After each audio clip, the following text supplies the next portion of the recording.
기도해 주시기 바랍니다. 오늘 말씀은 히브리서 1장, 우리가 이제 5절부터 끝절까지 히브리서 1장을 드디어 이렇게 마치도록 하겠습니다. 구원받을 상속자들이라는 제목으로 우리가 1장 말씀 전체를 보기를 원하는데, 한 절 한 절 씹으면서 나아가면 좋겠지만 좀 14절까지 보려면 분량이 되기 때문에 전체의 내용을 좀 이미지적으로 우리가 보기를 원합니다. 이 히브리서는 계속해서 언급했듯이 예수 그리스도의 어떠하심에 대해서 선명하게 전하는 말씀입니다. 우리가 예수님이 누구이신지는 대략 알 수도 있고 자세하게 알 수도 있지만, 중요한 것은 선명하게 그분을 바라보듯 알아가야 합니다. 역사적 정황이 또 있었기 때문에 히브리인들이 또 자신들이 크리스찬으로 돌아섰지만 물리적으로 또 마음적으로 또 신앙적으로 계속되는 공격 속에서 어떻게 하면 이 신앙을 잘 지켜낼 수 있을까라는 히브리인들에게 전하는 이 메시지를 이제 이 저자가 전하고 있는 것이죠. 그래서 우리가 어떻게 살아야 하는 이 구체적인 삶의 방법도 좋겠지만, 예수 그리스도를 선명하게 알아가면 삶의 좋은 결정과 좋은 길을 갈 수 있습니다. 우리도 어떠한 이제 구체적인 삶의 방법들을 취하는 것보다 우선 예수 그리스도가 어떠하심을 통하여서 먼저 내 안에 은혜가 흐르기를 축복합니다. 그래서 그 예수 그리스도에 대한 내용을 이제 1장에서 우리가 전에 두 주에 걸쳐서 예수 그리스도의 그 이름에 대해서 어떠하심을 좀 7가지 정도로 많이 봤고요. 그 다음에 좀 이제 당시의 역사적 정황으로 구체적인 하나의 주제를 들어서 이제 구약의 내용을 인용하여서 말씀을 전하고 있습니다. 히브리서는 이제 그 저자가 누군지는 정확히 알 수 없지만 이 구약의 내용에 대해서 굉장히 능통한 자였고, 신약의 그리스도로 넘어오면서 구약이 결코 헛되지 않고 잘 적용돼 넘어온다는 것을 잘 설명해 주고 있습니다. 그 가운데 주제가 하나 걸리는 것이 바로 천사에 대한 언급입니다. 오늘 본문 5절에서 쭉 계속해서 언급하는 것이 천사에 대한 내용인데, 이 천사와 비교해서 예수 그리스도가 어떠하심을 이제 비교해서 드러내고 있죠. 근데 우리가 흔히 생각해 보건대 예수 그리스도는 하나님의 아들이시고 우리의 구원자가 되시는데 감히 천사 정도로 비교를 왜 하겠는가라고 생각할 수 있지만, 당시의 그 상황과 정황을 보면 또 그것에 맞춰서 이 저자가 예수 그리스도를 드러낸 것을 볼 수 있습니다. 이 천사의 언급에 대한 그 이유가 있는데, 이 천사에 대한 이슈가 이 그 뿌리를 좀 왜 이슈를 걸고 지금 저자가 말하고 있는지를 좀 알아야 합니다. 그것은 골로새서 말씀에서 정확하게 말해주고 있는데요. 골로새서 2장 18절에 이렇게 나와 있는데, 이 말씀이 아닌데요. 골로새서 2장 18절인데 그 내용에 보면 이제 천사 숭배에 대한 내용이 나옵니다. 이 천사 숭배의 내용을 보면 이제 당시의 크리스찬들이 이제 개종을 하고 예수 그리스도를 믿는 것까지는 좋았는데, 이제 어떤 증표나 좀 눈에 보여지는 은사나 이런 것들이 좀 있어야 할 것 아닙니까? 그 중에 한 가지 그들이 채택한 것이 바로 천사입니다. 천사와 같이 되어서 하나님을 숭배하고 그 나라 가면 천사와 같이 좀 위엄 있고 능력 있는 모습을 기대했던 그들은 이제 더 나아가서 천사를 숭배하고 또 천사를 잘못된 이해로 갖게 됩니다. 이 말씀이 다시 제대로 나왔네요. 한번 읽어볼까요? 같이요. 시작. 아무도 꾸며낸 겸손과 천사 숭배를 이유로 너희를 정죄하지 못하게 하라. 그가 그 본 것에 의지하여 그 육신의 생각을 따라 헛되이 과정하고. 지금 이 두 가지 내용이 나오는데 계속 띄어놔주면 좋겠습니다. 아무도 꾸며낸 겸손, 그리고 또 뭐가 나오죠? 천사 숭배. 이 두 가지가 따로 된 말씀으로 나오는 것 같지만, 사실 이 원문의 문장을 보면 같은 전치사로 이 꾸며낸 겸손과 천사의 숭배는 같은 얘기를 하고 있는 것입니다. 그러니까 이것으로 너희를 정죄하지 못하게 하라. 그러니까 너희의 신앙이 흔들리지 않도록 하라. 그렇다면 다시 말하면 당시 크리스찬들이 잘못된 신앙의 숭배 의식이 뭐였습니까? 바로 천사 숭배에 관한 건이었습니다. 이 크리스찬들의 잘못된 인식이었죠. 이것을 꾸며낸 겸손이라고 표현하고 있는데, 이것은 이제 골로새, 지금 이 골로새서인데 골로새 지역뿐만 아니라 이 히브리인들이 많이, 이 크리스찬들이 많이 사는 그 소아시아 지역까지 팽배하게 있던 숭배 의식입니다. 그랬을 때 이 천사 숭배에 대한 내용을 어떤 신앙의 경지 중에 하나로 여겨서 이 환상을 체험하는 것, 그러니까 이것이 천사 숭배와 매우 관련이 있는데요. 그러니까 어떤 환상을 보고, 실제 우리도 이제 신약에 건너서 은혜 시대로 가면 이제 영이신 하나님을 보지 못하는 신앙생활을 하지 않습니까? 그러니까 어떤 능력과 은사와 이것이 징표가 되어 사람이 좀 안심하는 부분이 있죠. 그러다 보니까 어떤 환상 체험 같은 것을 이 신앙의 징표로 생각한 것이죠. 그것 중에 하나가 바로 이 천사에 대한 것입니다. 그래서 자기가 본 환상에 도취되어서, 그 말씀이 이제 골로새서 2장 18절에서 하고 있는 겁니다. 그래서 이것을 상대적으로 남보다 더 뛰어난 신앙이라고 생각한 것이죠. 이것은 이 크리스찬들뿐만 아니라 사실 예수님을 따랐던 이 복음서에 나오는 12 제자들도 그러했습니다. 어느 정도 예수님을 따라가면서 좀 배우게 되자 그들이 이런 말을 하죠. 예수님께, 주님, 우리는 언제쯤 예수님 우편에 앉아서 같이 좀 능력을 행하겠습니까? 그때가 지금입니까? 그리고 또 누가 그 좋은 자리에 앉겠습니까? 라고 질문을 했었죠. 그러니까 제자들은 신앙생활을 상대적 높음과 낮음으로 생각해서 더 높은 자리에 앉으면 좋은 신앙, 좋은 믿음이라고 생각했던 것이죠. 그래서 그들의 신앙은 상대적인 뛰어남의 혈안이 되어 있었습니다. 그것처럼 마찬가지로 이 복음을 경험하고 받아들인 이 크리스천들도 자기가 조금 더 나은 은사, 천사의 환상을 본 자, 천사의 능력을 가진 자, 환상을 체험한 자가 누구냐 해서 신앙의 어떤 경지로서 어떤 안정감을 누린다고 착각을 한 것이죠. 그래서 여기서의 이 환상은 이 하늘의 천사들처럼 하나님을 향한 그 영적인 황홀한 경지를 생각했던 것입니다. 나도 갖고 싶다, 마치 천사처럼 신령하고 좀 영원한 그런 모습을 생각했던 것입니다. 그렇다 보면 이제 신앙생활이 이제 어떤 레벨을, 그러니까 어떤 단계적으로 이해하기 시작한 것이죠. 상대적으로 누가 높을까, 그렇게 생각하다 보니까 어떤 경지에 이르려면 뭘 해야 되죠? 노력을 해야지. 그래서 금식 기도도 하게 되고, 그래서 헌금도 더 하게 되고, 또 꾸며낸 겸손의 기도를 하게 되고, 기도와 예배와 경건 훈련이 마치 어떤 경지에 이르기 위해서 천사와 같이 되기 위하여서 노력을 하기 시작했다라는 것이죠. 마치 어떤 수도승들이 어떤 진리의 반열을 깨닫기 위해서 산으로 올라가거나 세속의 발길을 끊는다거나 이런 것처럼 말이죠. 그래서 제대로 된 복음의 은혜와 능력을 이렇게 천사 숭배 의식으로 바꿔냈다라는 것입니다. 이것은 오늘날에도 충분히 가능한 우리 신앙의 의식입니다. 적절한 예를 하나만 들어보면, 한때 이 방언의 은사에 대해서 혈안이 되었던 적이 있죠. 이 순복음 쪽에서 많은 방언의 은사들과 능력들을 막 체험적으로 많이 갖다 보니까 이 기독교 전역에 이 방언의 은사, 이것을 강조하기 시작합니다. 그래서 방언을 받으면 마치 어떤 신앙의 경지에 오른 것처럼 착각하게 된 것이죠. 상식적으로 방언은요, 두 가지가 있습니다. 방언의 은사는 하나님이 주시기도 하지만 은사기 때문에 거두시기도 합니다.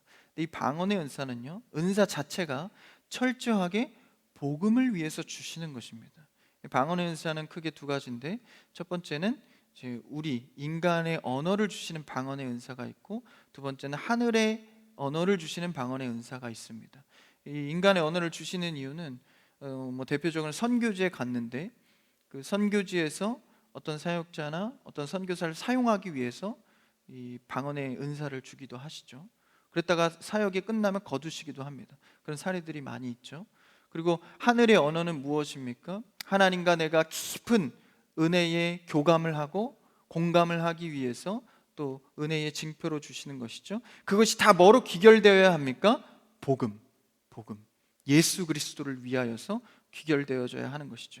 근데 이들은 이 방언이 그런 하나의 징표가 되어서 우리 이 현재에 와서 말이죠, 어떤 신앙의 레벨이 되고 겸손을 꾸며내게 되고, 방언 받지도 않았는데 받았다고 거짓말을 하게 되고 과장하게 되고, 이런 과한 열정이 오늘날도 또 당시에 이 히브리 이 복음을 받아들였던 시대에도 여전히 있었다라는 것이죠. 올바른 말씀에 근거한 것이 아니라 자신의 과한 열정으로 신앙생활하지 않기를 축복합니다. 이 올바른 것이 아니죠. 열정만 있다고 되는 것이 아닙니다. 그래서 그런 과한 열정으로 어떤 경지에 오르려는 신앙생활을 하게 됐다라는 것이죠. 여러분, 우리는 어떤 경지에 오르기 위해서 신앙생활하는 것이 아니라 예수 그리스도가 얼마나 큰지, 그 은혜가 얼마나 높으신지를 날마다 깨달아 그분께로 돌아오는 것입니다. 신앙생활은 경지에 올라 레벨을 채우는 것이 아니라 날마다 그분께 돌아오는 것입니다. 내가 오늘도 주 앞에 돌아올 것이 무엇인가, 돌이킬 것이 무엇인가, 옛사람을 버리고 새 사람으로 다시 서야 할 것이 무엇인가를 주 앞에, 그 십자가 앞에 철저히 엎드리는 것이죠. 그래서 우리가 받는 직분과 우리가 받는 은사들은 이 모든 복음에 돌아오는 역할을 위해서 사용되어져야 합니다. 목사님, 전사님, 간사님, 장로님, 권사님, 집사님, 이런 직분들은요, 하나님 앞에 우리가 돌이키기 위해 복음을 위한 역할 분담일 뿐이지 사회적 권위가 아니다라는 것이죠. 그래서 혹자는 목사님 말이면 그냥 뭐 다 해야 되는 거잖아요. 집사님이 시키면 성도는 해야죠. 그런 게 아닙니다. 역할의 분담이 있는 것이죠. 그것을 마치 사회적 권력처럼 사용하게 된다면 계급화된 교회가 됩니다. 그렇게 되다가 전락한 것이 무엇이죠? 바로 카톨릭입니다. 그래서 종교 개혁이 일어나지 않습니까? 여러분, 우리 교회는 계급화된 교회가 아니라 하나님 앞에서 잘 역할 분담이 된 진실하고 신실한 교회가 되기를 축복합니다. 모든 것은, 모든 직분은, 모든 은사는 주께 돌아오는 복음에 관련된 일을 해야 하는 것이죠. 만약 이 교회가, 공동체가 계급화되기 시작한다면 서로 정죄하는 일이 발생합니다. 서로 평가하는 일들이 발생하기 시작하죠. 골로새 지역에서 그런 일들이 발생했기 때문에 이것을 정죄하며 천사 숭배하는 것에 대해서, 이것을 뭐라고 표현했죠? 이 꾸며낸 겸손. 다시 한번 말씀을 띄워주면 좋겠습니다. 2장 18절. 이 꾸며낸 겸손과 천사 숭배, 제가 앞서 설명드린 그 계급화된 어떤 경지에 이르려는 신앙 때문에 정죄하기 시작했다라는 것이죠. 외형적인 현상에 의지하여서 우상화된 집착적인 모습. 그래서 천사 숭배의 사상적 근원이 바로 이 골로새에서 말씀에서 나오는 이 현상입니다. 이러한 시대적 상황 속에서 오늘 본문으로 돌아와서 이 히브리서 저자가 이것을 꼬집어서 우리는 예수 그리스도가 어떠하심에 더 집중해야 한다. 천사처럼 되기 위해서 천사가 어떠한 것인가를 연구하는 것이 아니라 천사보다 뛰어난, 당연한 말이지만 당시의 시대를 위해서 이렇게 전하고 있는 것이죠. 여러분, 어쩌면 우리는 예수 그리스도가 왕이라고 하지만 그것보다 더 크게 되어서 내가 그것을 숭배하며 은사주의, 직분주의로 따라가는 것이 없습니까? 그래서 고백은 예수 그리스도가 왕이라 하지만 내 속에 따르는 나의 노력과 어떤 경지를 이루고자 하는 마음은 다른 곳에 있을 수 있다는 것이죠. 그래서 이 히브리인들에게 그 마음을 다시 돌이키고자 이 말씀을 전하고 있는 것입니다. 그래서 오늘 1장 14절 끝에 보면 이렇게 강조하고 있죠. 14절을 읽어볼까요? 시작. 모든 천사들은 섬기는 영으로서 구원받을 상속자들을 위하여 섬기라고 보내심이 아니냐. 질문체로 아주 더 강력한 이 권면을 하고 있는 것입니다. 14절에 천사들은 섬기는 영으로서 보내준 것이지 우리가 숭배하고 그것을 따를 존재가 아니다라고 말하고 있죠. 그리고 누구를 위해 보내준 겁니까? 14절에 보니까 구원을 받을 상속자를, 다시 말하면 성도들입니다. 성도들을 위해서 존재하는 것이지 우리가 그것을 따르며 그 은사, 능력주의에 빠져서는 안 된다라는 것입니다. 여러분, 천사를 한번 다시 생각을 한번 자세히 해보면 이 천사는 하나님께서 만드신 피조물입니다. 다시 말하면 하나님께서 사용하는 수단에 불과한 것이죠. 그렇다면 하나님은 천사가 없으셔도 일할 수 있나요, 없나요? 천사가 없어도 충분히 일할 수 있는 능력과 힘이 있으십니다. 근데 천사를 왜 만드셨을까요? 하나님을 수종들게 하고 인간의 어떤 일을 위해서 수단화 하셨을까요? 결국 천사를 만든 이유는 우리 때문입니다. 우리의 편에서 좀 더 하나님을 잘 믿고 잘 이해하기 위해서 도우미 역할로 천사를 만든 것이죠. 그러니까 하나님 편에 필요한 게 아니라 우리 편에 필요해서 천사를 만든 것입니다. 그래서 그 내용을 7절, 오늘 본문에서 7절에 보면 잘 알 수 있는데 7절을 한번 읽어볼까요? 7절 시작. 또 천사들에 관하여는 그는 그의 천사들을 바람으로 그의 사역자들을 불꽃으로 삼으시느니라 하였으되. 천사들은 뭐라고 표현합니까? 하나님의 시중 들며 하나님께서 원하시는 바람과 불꽃 같은 일을 그것을 하는 거에 불과하다라는 것이죠. 하나님께서 자연을 활용하시죠. 불꽃도 활용하시고 바람도 활용하셔서 우리가 구원의 길에 이르도록 일하십니다. 마찬가지로 하나님께서 사역하실 때, 일하실 때 천사를 사용해서 일한다라는 것이죠. 그러니까 이 천사 숭배, 우리가 은사적 어떤 거에 너무 집중하다 보면 본질인 예수 그리스도의 신앙의 길을 잃을 수 있다라는 것입니다. 여러분, 주님께 의지하시고 주님을 더 생각하시고 주님을 바라는 여러분 되기를 축복합니다. 그렇다면 예수 그리스도는 어떤 분인가? 천사에 대해서 이런 설명을 했고, 이제 예수 그리스도는 어떤 분이신가? 5절을 우리 오늘 본문 첫 절인데요, 한번 읽어볼까요? 5절 시작. 하나님께서 어느 때에 천사 중 누구에게 너는 내 아들이라 오늘 내가 너를 낳았다 하셨으며 또 다시 나는 그에게 아버지가 되고 그는 내게 아들이 되리라 하셨느냐. 사람들이 천사에 대해서 어떤 나보다 더 뛰어난 신앙을 갖고자 하는 잘못된 은사주의에 빠지다 보니까 아주 강력하게 촉구하고 있는 것이죠. 하나님께서 어느 때에, 5절을 보십시오, 천사 중에 누구에게 이렇게 말한 적이 있냐라고 되묻고 있는 것입니다. 그렇지 않다라는 것이죠. 그러니까 예수 그리스도는 어떤 분이에요? 하나님께서 너는 내 아들이라 오늘날 내가 너를 낳았다라고 하나님이 예수 그리스도에 했는데 천사에겐 이런 말을 하지 않았다라는 것이죠. 그러니까 우리가 따를 이는, 바라보리는 천사의 능력과 천사의 형상이 아니라 예수 그리스도에게 있다라는 것을 강조하고 있는 것입니다. 근데 이 내용은 일찍이 구약의 시편의 내용에서 예언되어진 내용인데요, 한번 시편의 2편 7절을 한번 읽어볼까요? 앞에 있습니다. 시작. 내가 여호와의 명령을 전하노라. 여호와께서 내게 이르시되 너는 내 아들이라 오늘 내가 너를 낳았도다. 이 말씀이 사실은 이게 하나님께서 이 다윗에게 전하고 있는 말씀입니다. 근데 다윗에게 한 이 말씀의 예언이 곧 누구에게까지입니까? 예수 그리스도에게까지입니다. 그래서 이것은 예수 그리스도에 대한, 다윗의 씨를 통해서 오실 예수 그리스도에 대한 예언인 것이죠. 그렇다면 예수님이 이렇게 너를 낳게 했다, 예수님을 낳게 했다라는 게 어떤 말일까요? 하나님께서 예수님의 이 땅 가운데 보내실 때 성부 하나님의 은혜와 계획 속에서 낳게 하셨다라는 것이, 다윗의 씨를 통해서, 마리아를 통해서 낳게 하셨다라는 것입니다. 그러니까 다윗의 가문을 통해서 결국 동정녀 마리아를 통해서 낳게 하셨다라는 것이죠. 이것이 예수 그리스도에 대한 예언의 내용입니다. 그 내용이 오늘 본문 5절에 와서 그 내용을 말하고 있죠. 아버지가 되시고 그는 내 아들이 된다. 이것은 구속의 정수입니다. 그래서 이 다윗에게 하나님께서 이제 나단 선지자를 통해서 말씀하시는 장면이 있거든요. 근데 이제 다윗이 당시에 나의 집은 이렇게 화려하고 좋은데 하나님의 집을 좀, 성전을 좀 짓고 싶다 소원을 한 거예요.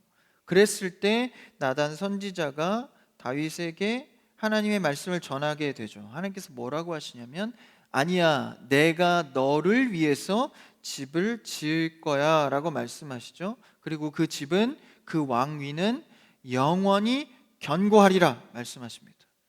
다윗의 왕조만 보면 사실 영원히 견고한 왕조였나요? 아니었죠. 바로 다음 때인 솔로몬 때 바로 왕국이 분열됩니다. 근데 왜 영원한 왕국이라고 했죠? 그것은 다음 인간의 대가 완전하다는 것이 아니라 장차 다윗의 씨를 통해서 올 예수 그리스도의 나라가 영원하다는 예언을 하고 있는 것입니다. 그의 나라는 영원할 것이다. 그러니까 다윗은 단순히 하나님을 위해서 성전, 건물의 성전을 지어서 경배한다고 말했지만, 아니, 그거보다 더 중요한 것은 너를 위해서 지어줄 예수 그리스도의 성전, 이것에 대해서 말씀하고 있는 것이죠. 그래서 그의 나라와 견고한 집인 예수 그리스도가 네 안에 영원할 것이다 라는 것을 말해주고 있는 것입니다. 그 대목이 나오는데 사무엘하 7장 14절을 한번 읽어볼까요? 시작. 나는 그에게 아버지가 되고 그는 내게 아들이 되리니 그가 만일 죄를 범하면 내가 사람의 때와 인생의 채찍으로 징계하려니와. 누구에게도 이런 말을 하지 않으셨죠? 이것은 예수 그리스도의 예언을 나타내는, 나는 그에게 아버지가 되고 그는 내 아들이 되리니, 예수 그리스도에 대한 예언입니다. 이것이 나중에 예수님께서 사역할 때 이제 세례 받으실 때 그때 성령이 임하면서 하나님께서 뭐라고 말씀하시죠? 너는 내 아들이라. 예수님께 말씀하시면서 구약의 예언이 성취되는 것이죠. 그래서 그러한 예수 그리스도께서 죽으시고 부활 승천하셔서 이제 다시 오십니다. 그 말씀에 대한 내용, 오늘 본문으로 돌아와서 1장 6절을 한번 읽어볼까요? 6절 시작. 또 그가 마다들을 이끌어 세상에 다시 들어오게 하실 때에 하나님의 모든 천사들은 그에게 경배할지어다 말씀하시며. 그러한 예수 그리스도, 우리에게 영원한 집이 되신 예수 그리스도, 견고하리라, 영원하리라, 내가 그 안에 거하고 그가 내 안에 거하면 영원히 쇠하지 아니하리라 하신 말씀이 명확하게 다시 오실 때에 마다들로 오신다라는 것입니다. 그러니까 예수님께서 재림하실 때의 얘기를 하는 것인데, 이제 마다들로 오신다. 그냥 아들의 입장으로 오신다라고 해도 될 텐데 왜 마다들로 말씀하셨을까요? 마다들의 이 암시적 내용은 이제 첫 번째로는 이 상속자입니다. 마다들이 상속자가 되죠. 그래서 마다들이 상속자가 되고 또 구원의 시작의 선두자, 첫 아들이다라는 것을 말하고 있는 것이죠. 그런데 놀랍게도 이 마다들로 오신 예수 그리스도를 말하면서, 마다들은 곧 상속자인데 그 상속자를 누구라고 표현하죠? 아까 읽은 14절, 본문의 14절을 한번 다시 읽어볼까요? 같이 시작. 모든 천사들은 섬기는 영으로서 구원받을 상속자들을 위하여 섬기라고 보내심이 아니냐. 구원받을 상속자들은 바로 우리입니다. 근데 구원을 상속받는 자, 상속자는 마다들 대신 예수 그리스도만 가능한데 우리를 상속자라고 불러주신 것이죠. 다시 말하면 예수 그리스도 안에 영원한 집에 거하는 자는 예수 그리스도와 같이 마다들로 법적으로 정하였다라는 것이죠. 여러분, 우리는 그리스도 안에서 구원받을 상속자입니다. 할렐루야. 그러니까 하나님 안에서 우리는 예수 그리스도와 같이 묶여서 법적으로 상속자 명단에 들어간다라는 것입니다. 그 믿음의 생활 가운데 돕는 역할로 천사의 일은 시중드는 일에 불과하고 우리가 그 예수 그리스도를 바라며 영원히 견고한 집에 거해야 한다는 것을 오늘 말씀에서 강조하고 있는 것이죠. 그래서 우리는 구원을 상속받은 상속자들로서요, 어떤 일에든 기쁨이 있어야 합니다. 하나님께서 우리를 상속자로 마다들로 예수 그리스도를 통해서 삼으셨는데 우리 가운데 늘 기쁨과 평강이 흘러야 하는 것이죠. 상속자의 약속을 받은 우리, 영원히 견고할 그 나라의 상속자가 된 것입니다. 우리 안에 있는 것이죠. 그래서 하나님은 우리의 아버지가 되시고 우리는 그분의 자녀가 되는 것입니다. 이것이 구약의 다윗의 때부터 지금 우리에게까지 언약의 관계로서 우리에게 선포해주고 있는 것이죠. 여러분, 우리는 다윗의 씨를 통하여서 오신 예수 그리스도, 그 언약의 관계로 묶여진 자들입니다. 상속자들이다라는 것이죠. 그래서 이 상속은요, 불안한 상속이 아닙니다. 예수 그리스도의 생명의 핏값으로 산 상속이기 때문에 이미 결정되어진 상속입니다. 여러분, 어머니 뱃속에서 나와서 혈연 관계가 되면 피를 다 뽑아내고 다른 수혈을 받아도 결코 어머니 아들인 것은 변하지 않습니다. 그 혈연 관계가 그러하듯 하나님께서 예수 그리스도의 피값으로 그 생명으로 언약의 관계로 세우신 상속의 관계다라는 것입니다. 그러니까 불안한 상속이 아닌 것이죠. 다시 말하면 그리스도 의지한 신앙생활은요, 불안한 신앙생활이 아닙니다. 근데 여러분은 왜 불안하세요? 그리스도를 자세히 모르기 때문입니다. 여러분, 히브리서 말씀을 통하여서 그리스도를 선명하게 알아가는 여러분 되길 축복합니다. 삶의 방법은 다 취하지 못할지라도 삶의 불안감 하나의 요소는 히브리서를 통하여서 해결하는 여러분 되길 축복합니다. 예수 그리스도가 선명해질수록 불안한 신앙은 떠나가고 확전된 상속자처럼 살아가야 합니다. 우리에게 주신 그리스도의 이름이 그러하다라는 것이죠. 영접하는 자 곧 그 이름을 믿는 자들에게는 하나님의 자녀가 되는 권세를 주셨으니 이는 육정으로나 혈육으로나 사람으로의 뜻으로 나지 아니하고 오직 하나님으로부터 난 자들이니라. 할렐루야. 우리는 하나님께서 주신 예수 그리스도의 이름으로 그분의 자녀가 되는 권세를 주셨습니다. 그러므로 우리는 하나님의 자녀가 된 자들이다라는 것이죠. 천사 숭배나 자기 열정이나 은사와 교만에 빠지지 아니하고 예수 그리스도가 누구인지 정확히 알면 가짜 겸손이 아니라 진짜 겸손의 신앙생활을 할 수 있는 것이죠.